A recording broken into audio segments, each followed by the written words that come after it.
Hey guys, welcome back to Sudoku Maniacs. Sorry for the delayed publishing of today's video. I was just caught up with a few things today. So today would be the last in the series of the solving techniques that we'll be covering on classic Sudoku. So today's technique that we are going to study would be the swordfish technique. Now there are many more techniques that are still available, but they are kind of termed as diabolical techniques like tubot fish, finned tubot fish, Sudoku, and God knows what else. However, all those techniques are not conducive when you're solving a Sudoku on a paper. I mean, they look good when you're solving with the use of an app or a computer where the system deciphers these techniques for you. But if manually you were supposed to use them, it would be very similar to just going by a hit and run or a trial and error method. Hence, I will not be looking into those. So we have tried to cover all the basic and the advanced solving techniques that are easily identifiable and can be used in a proper manner when you're solving on a paper or on an app also, if the need be.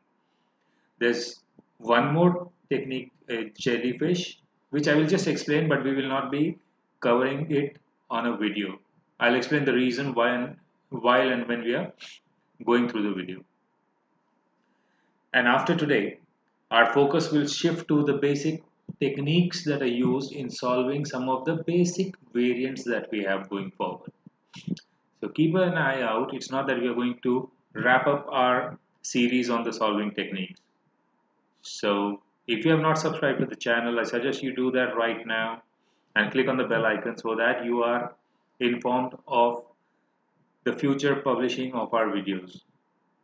Because I personally feel this is going to be very informative and good for solvers who are just beginning to solve Sudoku and would love to learn on how to approach. And I'm just trying to confine all my 15 years of experience of solving Sudoku competitively into these videos and share my knowledge with you all. So coming back to today's video, as I said, we are going to cover the swordfish technique. Now, if you remember from our previous videos, we had done a video on the X-wing where we identified the possibility of a digit in which can occur only in two places in any given row or column, where the placement of those possibilities would form a perfect rectangle or an X shape if we were to draw a line across the diagonals, right? Now, the swordfish technique is an advancement on that, meaning if I have a possibility of a digit in 2 to 3 places across 3 rows and columns, not necessarily that every row and column should have 3 possibilities, it can even be 2. However, the intersecting rows and columns will form mini rectangles. We'll look at an example also. As I always say, theoretical it might sound gibberish, but maybe once we see an example, the visual representation always adds value. And if there are more than 3, that is if there were 4 interacting rows and columns with possibilities, that is known as a jellyfish. So basically 2 rows and columns, X-wing 3 rows and columns, the swordfish 4 rows and column would be right jellyfish. So I'm going to stop the videos on the swordfish technique. So let's go and have a look at one of the examples here. Now I have filled up randomly digits 8, assuming these are all the places where the digit 8 can occur in this grid. Now this is again just for explanation and demonstration. It's not a valid Sudoku. Alright. So basically we need to identify 3 rows and columns where the digit 8 would be appearing in exactly 2 or 3 places, and all those points would form mini rectangles if we were to draw the line. So when I look at row 2, the 8 can be in 2 places, row 3 in 3 places, and row 8 is again in 2 places. So let me just highlight these with gray. Alright. Now if I were to draw a line, right, connecting the ends,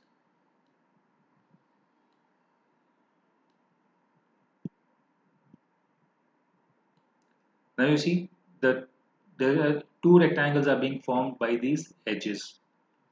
This is what I meant, they'll be forming mini rectangles. It's not necessary that I should have an 8 here or an 8 here as well, only then the swordfish technique would be valid. And since we are looking at rows, our elimination will take place along the columns. So what it means is, once we have identified these three places, any 8 which is occurring in the columns of these marked cells, again I'll mark these additional ones in yellow. So, right, what it means here is, if we find this pattern, which is known as the swordfish pattern, we can eliminate the 8s from all the cells which are marked in yellow. This is a theoretical aspect. Let's look at it. If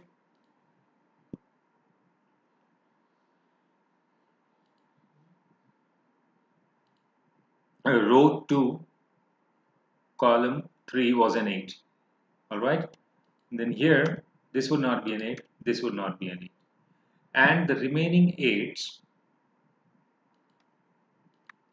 right, they form a, sorry, oops, my mouse is just X-wing, correct? And when I have an X-wing, obviously I can eliminate the 8s, and since this was an 8, the other 8s in column 3 also would be eliminated, right? And, but if this was an 8, that is row 4 column 3, then this was an 8, this would be cancelled out, this would be cancelled out, this would be cancelled out, and for row 2 this would be an 8 which would cancel out the 8 from here, and again I would get an 8 in row 7 column 9. And once all these 8s are identified, again the yellow 8s, or rather the 8s in the yellow cells can be eliminated, right? Clear conceptually? So now let's go and solve an actual Sudoku which will use this technique, sorry. And also I will be adding a link in the description of the video if you would like to solve the Sudoku online on my website. Alright, this would be the Sudoku and the link would be there in the description if you want to give it a try. So let's start. The first thing, as always, we start like a classic 2, 2, and this would be a 2, 2, this would be a 2, 2 can be in 2 places, it would be here, and next would be 6, this would be a 6, this becomes a 6, this is a 4 because of these two, this is a 4, 4 would be in these two, so this is a 4, this becomes a 4. Now next would be, alright, here I can't have a 1, 2, 3, 4, 5, 6, 7 and a 9, so the only possibility is an 8, so this becomes an 8, so this becomes a 2-8 pencil mark, right, which means the 1 is logged in this, 1 is logged here, doesn't help. 9 cannot be in these two, neither can it be here, so this becomes a 9, so my 9 is logged here. This is a 1, 3, 1, 3, 9, 1, 3, 9. Again in row 2 I require 1, 3 and 9, so this is a 1, 3 which becomes a pair, 1, 3, 9, 1, 3, 9.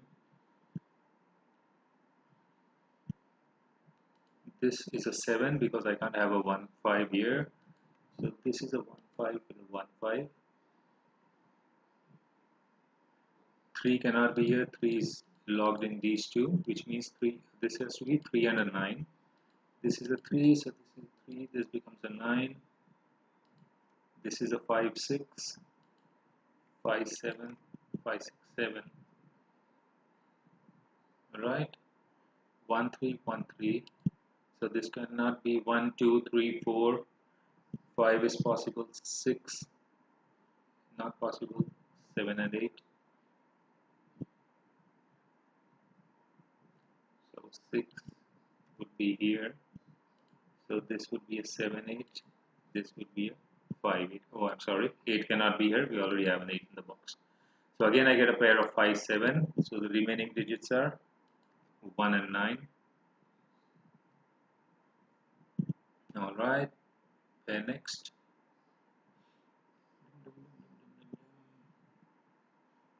5 is locked here.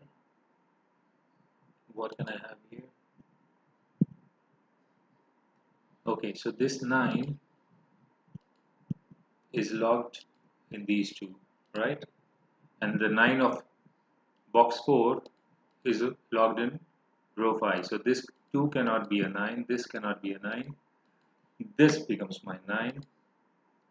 So this is a 9, 1 and a 9.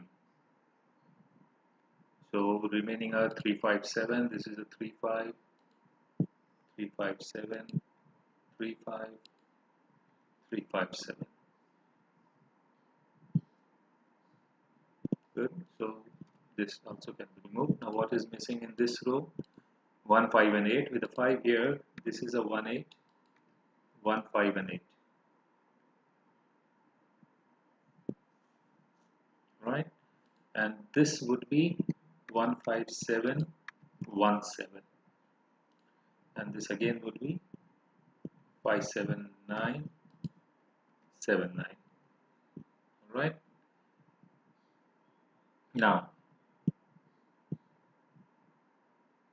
let's see how does our swordfish technique fit in here. Shall we go with the coloring scheme? Row 2, the digit 1 can be in these two. In row 5, it's in these three. And in row 8, it's in these two. Alright? So again, I have 3 rows, 3 columns, which basically means I need to identify the cells which are in these 3 columns where the 1 would not be able to be placed. This was a naked pair, so there's no 1 here obviously. 1 then cannot be here, and 1 cannot be here because of the 1 getting logged in row 5 and row 8 column 3. So you want to check it out. If this was a 1, this cannot be a 1. This will become a 3, this will become a 3, and the 1 is logged in these 4 cells, which would form an X-wing, right?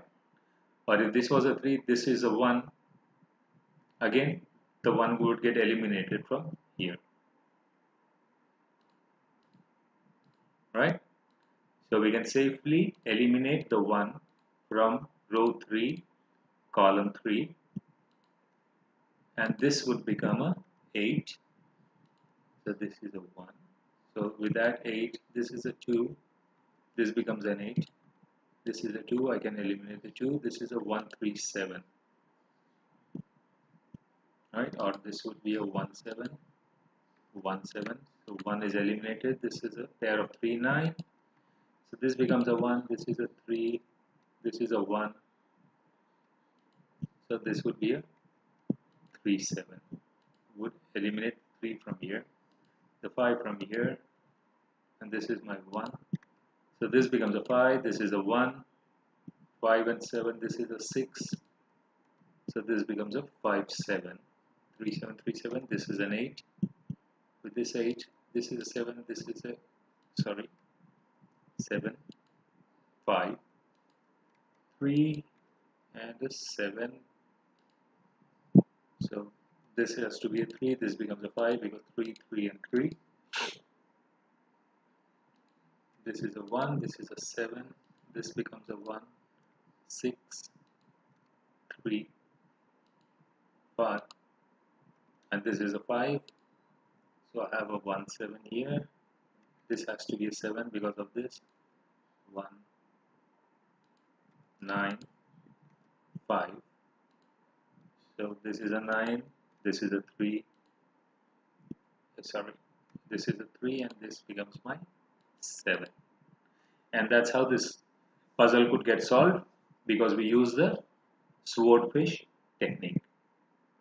Hope this video elaborated the technique properly to you. If you have any questions regarding the technique, do not hesitate to add the comments. But if you did enjoy the, what do you say, video, yep, just like always, like on it, share it with your friends, and make sure you subscribe to the channel to learn more techniques. Now, because our focus is going to shift to the basic variants that we have in the Sudoku fraternity. Well, see you tomorrow then. Until the next time, as my son says, Dad, you repeat it always. Happy solving.